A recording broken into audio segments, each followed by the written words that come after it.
Hi guys, welcome! In this video, we'll dive into Ancient Artifact User's magic DPS build for PvP. Ancient Artifact User has the ability to pull an enemy from afar and then follow up with massive physical and magic damage through the combo of Space Compression and super long Star Wave Break. If you missed our previous discussion regarding Ancient Artifact User's skill mechanics and an analysis of her pros and cons, you can find the video linked below.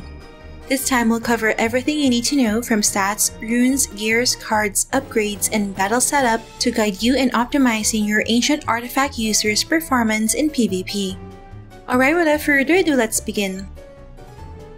First, for attribute point distribution, you need to allot sufficient points on decks for reducing the variable cast time of skills and to account for the possible debuffs from Begetter's Mandragora Howling or Chronomancer's Spellbreaker.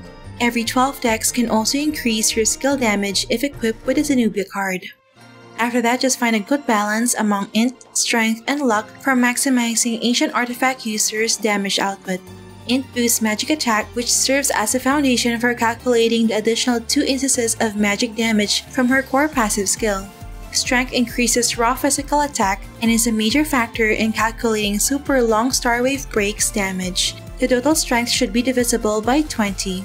And then Luck increases spell crit damage, wherein every 6 Luck grants 1% spell crit damage. As for the remaining points, you may place it on Vit for increasing max HP and physical def. Other stats that are crucial for enhancing Ancient Artifact User's damage output and improving her skill utilization are as follows. As mentioned in our previous videos, given that the majority of her damage are magic type, it is of lower priority to increase physical attack, PDI, and other modifiers that only affect physical damage. Hit is also not of high importance since the magic damage from her core passive will still proc, regardless if the physical component misses. It's very easy to raise her ignoring and piercing stats because ignore def and physical pen can affect the enemy's M def and M damage reduction. Last thing to note is that since there is no innate elemental damage stat in her kit, it's important to prioritize increasing it through cards, gears, and other upgrades. Up next, let's take a look at Ancient Artifact User's runes. In PvP, reaching max level 7 core passive should be a top priority as it would be her primary source of damage.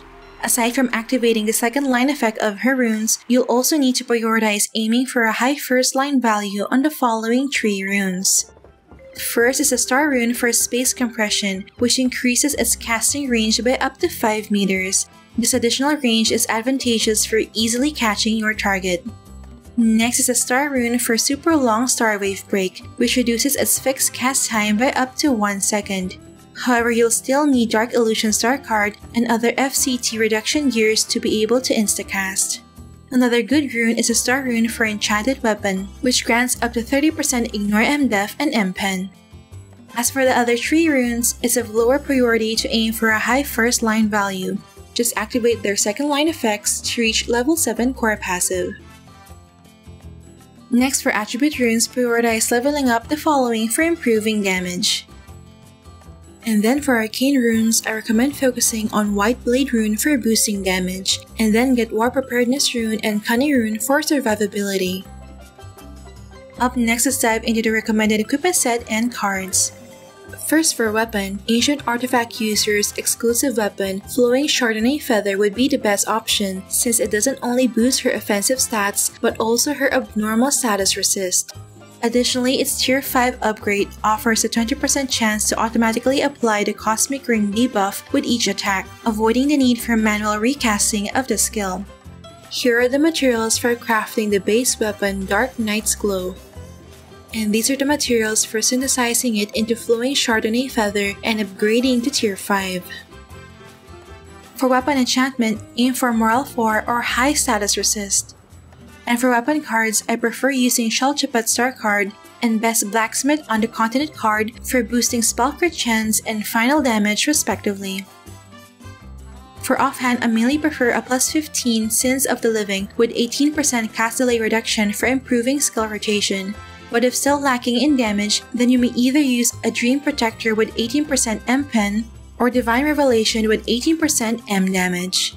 As for the Phantom equipment slot, the options are plus 15 Arcane Codex for cooldown and cast delay reduction, Peak Bladder for increasing damage and reducing cast time, or Creeper Agreement if lacking Ignore M-Def. It should be enchanted with Insight 4 or Armor Breaking 4 and inlaid with either a Wicked Sunflower Star card or the upcoming Thor card. If you're looking for a reliable and efficient online game top-up center, I highly encourage you guys to check out SmileOne.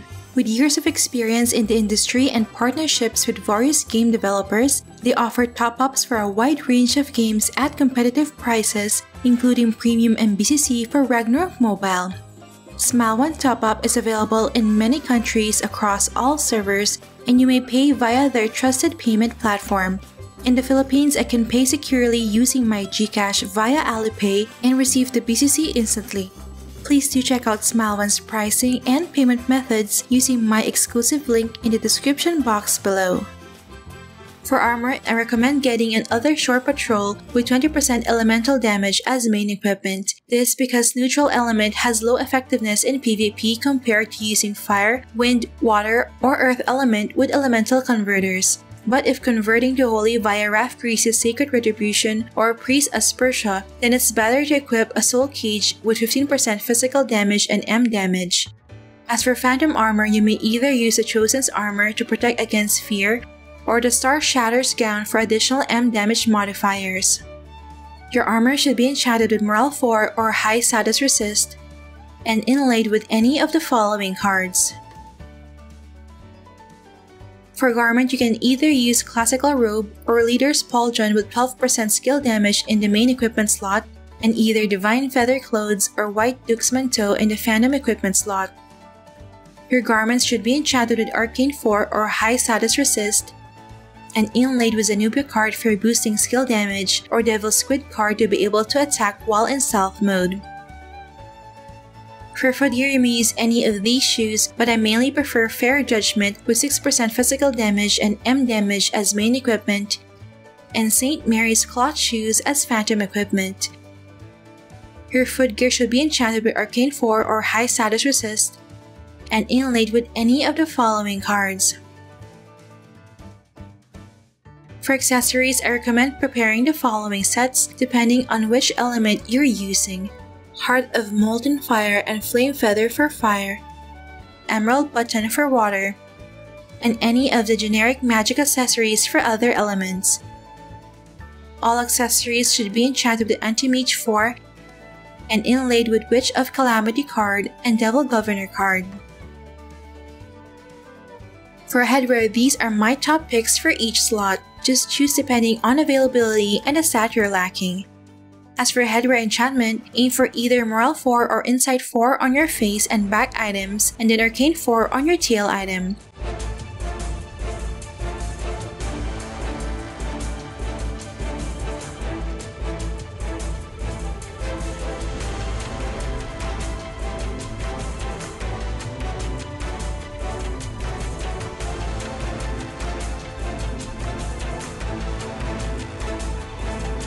As for headwear card, you may either use the Dark Illusion Star card to help instacast super long Starwave Break or the High Wizard Katarina MVP card for a massive boost in damage. Take note that you may also use GVG rental gears, God artifacts, and 6v6 team competition headwear for specific situations. Up next, here are the other upgrades that you can invest in to further boost your damage. For Acer Monument, activating all the nodes will grant the following stats. Notably, you'll get 15% physical and magic penetration, 15% ignore def and M-def, and 10% physical and magic damage. For guild buffs, max out your blessings and prayers that grant additional damage to the enemy human race, physical pen, M-pen, ignore def, ignore M-def, elemental damage, and skill true damage. For Oracle Mirror Extract, there are plenty of options for both attack and defense attributes, so just select depending on which stat you're lacking and your budget. You may also prefer destroying your enemy's weapon and armor using the Holgrahan's Refined Hammer Attack Extract. For Ancient Relics, there are several possible options to just choose depending on your playstyle and budget. Horn of the Unyielding to prevent being one-hit killed by burst damage, Horn of the Watcher to attack hiding enemies, Lord of Vein for higher damage increase, Secret Cloak to protect against magic reflect damage, or Elf Piccolo to protect against cast time debuffs. For multi-job, you can unlock the following classes to get more int, strength, luck, and dex. And for Adventure Handbook, just collect items and achievements that grant both physical attack and magic attack when unlocked or deposited. Finally, let's take a look at some tips for using Ancient Artifact User in battle. Place these skills in the manual and auto skill bars. For 6v6 League skills, I prefer placing points on Nature's Grace, King of Chaos, Battle Instincts, and Berserker. Before entering the arena, use the following consumables to boost your damage. At the start, buff first using Enchanted Weapon and Hiding. When the enemies are approaching, stay near your teammates and then cast Camouflage to prevent you and your nearby teammates from being targeted. After that, you can now execute your combo.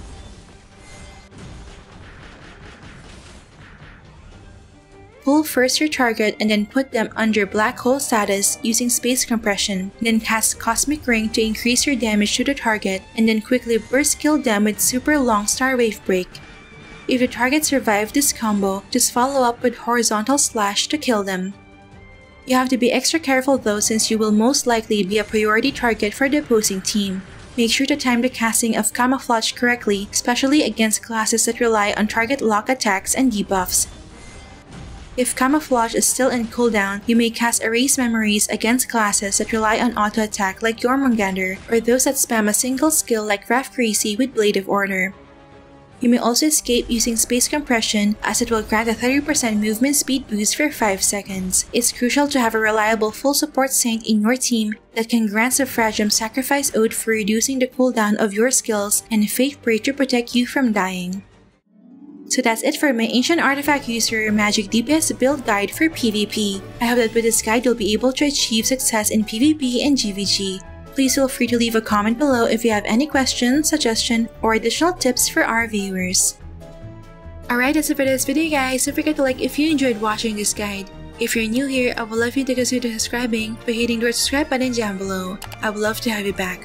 Thank you for watching and see you in our next episode.